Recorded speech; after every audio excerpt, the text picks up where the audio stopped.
안녕하세요. 매일매일 운동하기를 실천하고 있는 동탄 58 이렇게 덥지? 동탄 왕코입니다. 제주도 갔다 왔어요. 아, 운동하겠습니다. 지금 치킨을 시켜놔서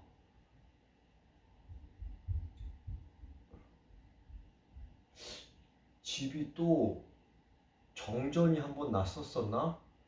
보일러가 꺼져 있네요.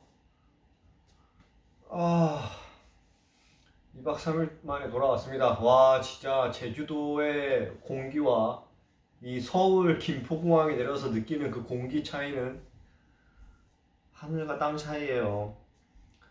와, 진짜 서울 살기가 너무 싫어지는 그런 하늘이었습니다. 와, 어쩌겠습니까? 저는 비록 서울 살진 않지만 동탄에 살고 있지만 열심히 운동을 해서 스트레칭 위주로 하고 치킨을 먹겠습니다. 지금 2박 3일 동안 미친 듯이 먹었더니 뱃살이 또 다시 나오기 시작했어요.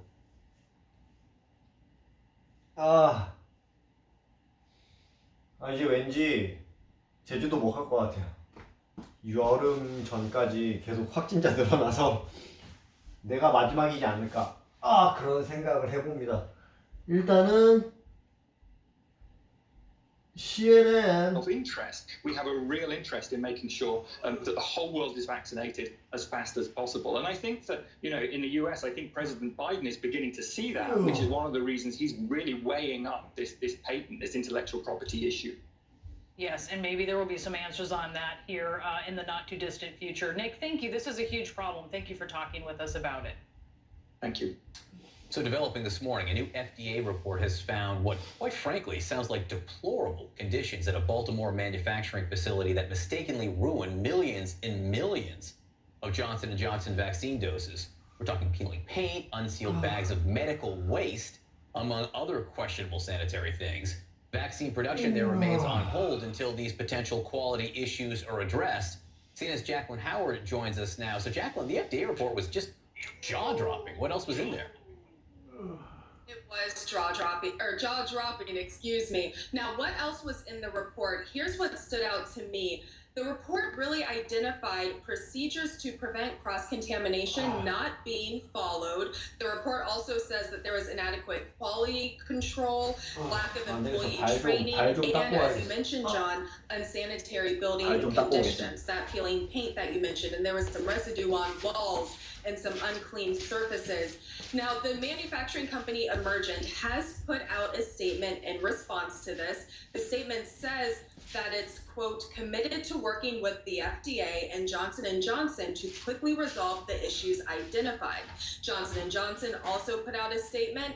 The company says, quote, Johnson & Johnson will exercise its oversight authority to ensure that all of FDA's observations are addressed promptly and comprehensively.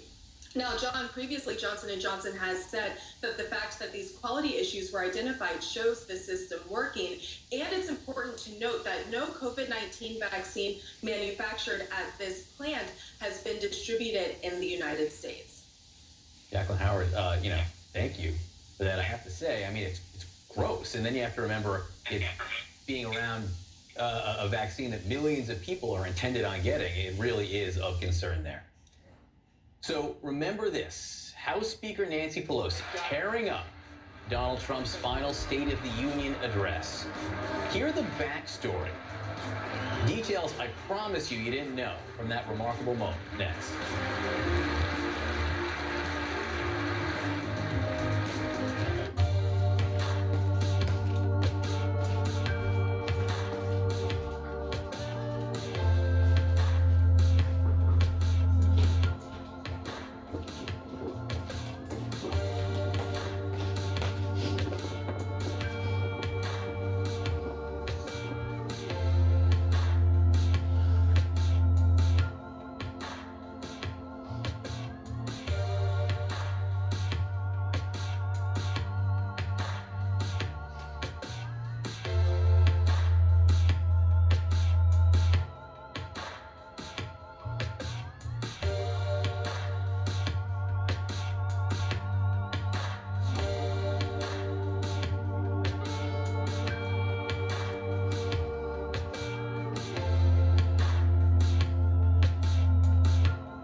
Hey, I'm Anderson Cooper. I'm excited to let you know that my digital show Full Circle is back. You can watch it every Monday, Tuesday, and Friday, 6 p.m. live, Eastern Time, or anytime on demand. And to make sure you never miss a show, you can get alerts on every episode via the CNN app. I'll see you then.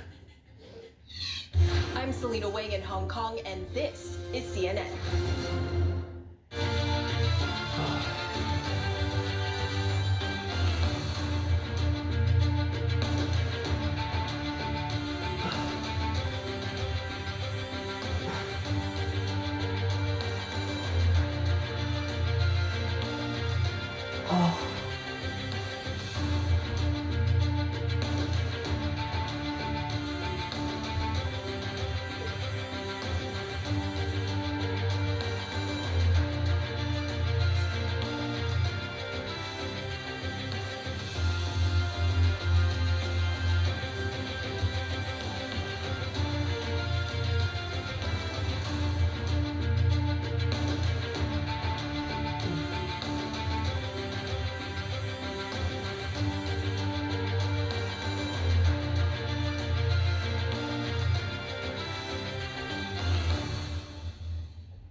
다음 주부터는 영어 학원도 갑니다.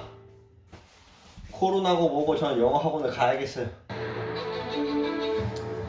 In a new 너무 book, 오래 House Speaker 거의 Nancy 뭐 Pelosi 리세스 중이에요, addresses 리세스. this moment from former President Trump's final State of the Union address when she tore a copy of his speech in half. Now, despite criticism, the speaker says she has no regrets and felt liberated in that moment, telling the book's author, Susan Page, he was shredding the truth, so she shredded his speech. Susan Page joins us now. The title of her new book is Madam Speaker Nancy Pelosi and the Lessons of Power. That was some moment, Susan, but I have to say that the backstory that you tell is equally eye-popping. Explain how it all happened. You know, I've never seen a scene like that all my years in Washington. So remarkable. She told me that the president gave her a text of the speech before he started speaking, which is tradition, and she was scanning through it to see what he was going to say. She saw something that she thought was untrue, and she wanted just to mark that place so that she could get back to it, but she couldn't find a pen. She didn't have a pen on her. There's a little drawer up there. She opened the drawer. It was empty. So she made a tiny tear in the margin of the paper so that she could find this untruth. Then she found another thing she thought was untrue, and another, and another. And she said by the time he was through speaking, the whole speech had little tears along the margins of things he had said that she said thought were false. So that's when she decided, I might as well tear this up. And it's remarkable. The president's standing in front of her, his back to her, basking in applause from the Republican side of the chamber. Meanwhile, Vice President Mike Pence is standing next to her, pretending he can't see what she's doing. So there's no way that this was planned. I mean, this became an instant meme. This was something she just decided in the moment. I know a lot of folks might have a hard time believing that. I don't. She told me that she didn't decide finally to do that until the last moment. She was steaming. The honor he awarded to Rush Limbaugh during that speech really set her off. And in fact, it was the one time I think we saw Donald Trump really get under Nancy Pelosi's skin. She got under his skin all the time. That was the one time where I think she did not act in the kind of disciplined way that is usually her manner. Susan, what's getting a lot of coverage from your book is how Nancy Pelosi talks about some of the most progressive members of the Democratic caucus, the so-called squad, and her relationship with Congresswoman Alexandria Ocasio-Cortez and others. How does she perceive this group, and how does she deal with them? Because I think that's even more interesting. Well, you know, there's a phrase that Politico once used about a decade ago in describing Nancy Pelosi. They said she was an iron fist in a Gucci glove. And that is pretty much the combination of skills that Nancy Pelosi has brought to being a legislative leader. You know, she sees some of herself in AOC. She was once a pretty disruptive young protester, she says, marching in the streets. But now she is a legislator determined to get things done. And I think she sees some of these younger progressives as not being realistic, as being naive about how you actually get things done. And the compromises you sometimes have to make to get a deal, to get half a loaf, better, in her view, than getting no loaf at all. Yeah, it sounds like that generational critique that many parents might make as well, right? I wonder what you think, and let's just listen to it. This is how Speaker Pelosi reacted upon the news of Derek Chauvin being convicted of all 3 charges in the murder of George Floyd.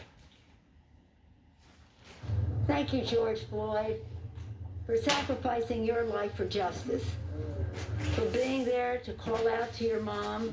How heartbreaking was that? Call out for your mom. I can't breathe. But because of you, and because of thousands, millions of people around the world who came out for justice, your name will always be synonymous with justice. I think she was trying to be complimentary, but it came out very insensitive, and she had to clean that up in a tweet, Susan.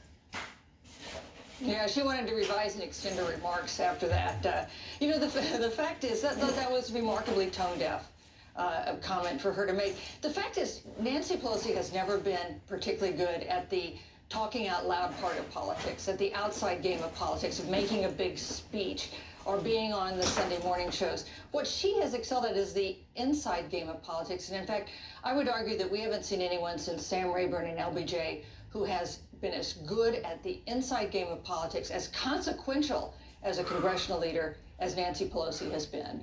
Yeah, I only half jokingly say, having covered the passage of Obamacare, that perhaps it should have been called Pelosi Care, because she was instrumental in that. Susan, great book. You really, as always, spill the tea in it, as the kids say. Thank you so much for talking with us about it. Hey, Brianna, thank you, and congratulations on your new gig. Thank you. We'll see you again soon, Susan. All right, an officer fired for donating to Kyle Rittenhouse, the teenager accused of killing 2 men during street protests in Kenosha. Plus, some conservatives suggesting the jury was scared into a guilty verdict for Derek Chauvin, scared of what the, quote, mob might do. And an officer allegedly told units on the morning of the insurrection at the Capitol to only monitor for anti-Trump protesters. New details ahead on New Day.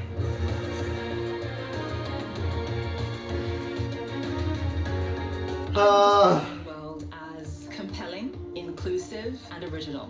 One World with Zain Asher premieres Tuesday on CNN.